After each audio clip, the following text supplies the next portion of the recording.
Good morning. Good practice in the bubble today. Last real bowl prep practice before we turn our sights to the install, which we'll do. We'll start on Saturday morning. Questions? What's the?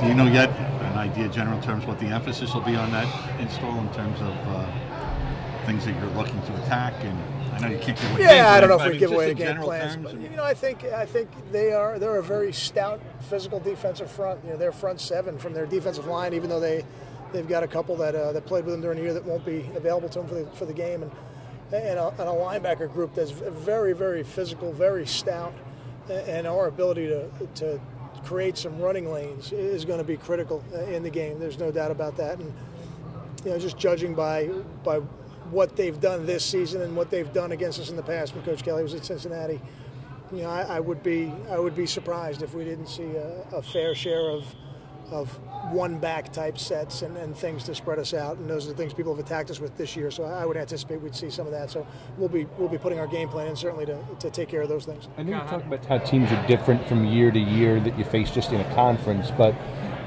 being that you've faced them as a coach before, things that take over that are similar that or maybe both of you are familiar with?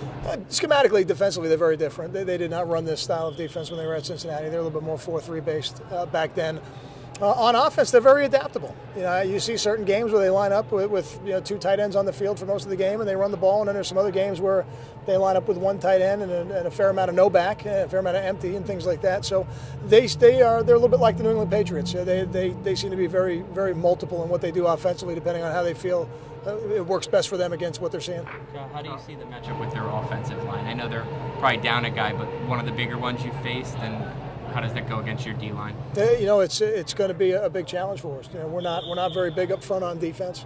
They are very big. They're very strong. They're physical, and you watch their tape, and runs that don't look like they're going to be great runs end up being 4 and 5 yards, which are very efficient runs. So they've been that way all year. I think it's a huge challenge for our defensive front. Kyle, talking to some of the defensive guys, they talked about having a lot of energy at practice first couple of days. Have you sensed that? I really have. I think there's a real excitement for the bowl game, for the bowl experience. I think the players have come out and done a great job. And one of the things I tried to explain to them in the beginning is, with all the other things going on around you now, with final exams and your academic responsibilities and getting ready for the end of the semester, this is an hour to 2 hour block a day that can be your release.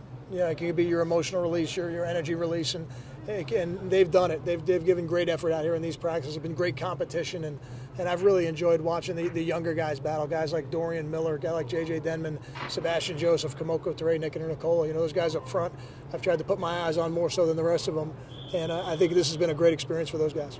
Harry just mentioned some of the guys up front, but who's popped out to you developmentally? You mentioned some trench guys in the skill positions.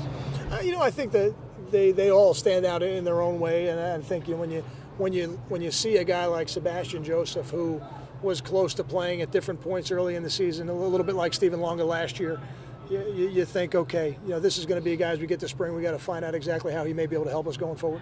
How about Mara? He's ended up starting all the games, and I know you honored him at the banquet. Sure. The kind of year he had, kind of a breakthrough year. I think I don't think that's the wrong way to describe it. Dewante's a guy who came into training camp, was not a starter. It was either second or third team. I'd have to look at what the preseason depth chart was, and just kept plugging along and landed at that end position and really took charge of it and gave us really consistent play at a high level all year. And for me, that is at a premium. He was a very consistent performer all year long. I couldn't be happier for him or prouder of him. I think he's done a great job. I know you kind of tinkered with the zone read earlier in the season, but you've been more heavy on it the last few weeks. Was the goal always to just kind of integrate it later into the season? I didn't hear the beginning part, I'm sorry. I know you tinkered a little bit with the zone read earlier in the season. I remember you sure. ran against Arkansas. You're more heavy on it the last few weeks.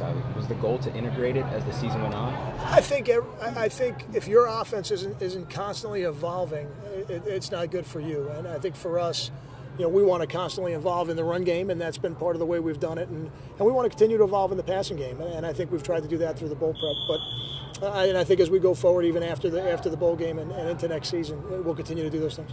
Well, how and why has Dallas been able to hold down at center spot even with the team back healthy? What has he done in your mind? I think it's a combination of the team just getting fully healthy maybe by the last game and his consistency of performance. I think he's done a good job, and In a perfect world, you'd have 5 offensive linemen and they'd play every game. Now, in my 9 years here, we've had 1 year where that happened. That was 2006, where the whole group started every game that season. But that center position is one you'd prefer not to switch out unless there's a true discernible difference in need. And when Dallas got the opportunity to play, he played at a high level, and I think that's why he's able to hold on to that. How familiar are you with Calabrese on their team? I don't know if you were involved in his recruitment here or anything like that. I was not the recruiting coach, and certainly not the position coach, but I do remember meeting Carlo. He and his dad came on campus at least one time, maybe probably more than that. But I know he was a very good high school football player, and he's done a great job for them. Thanks, guys. Thanks, Kyle.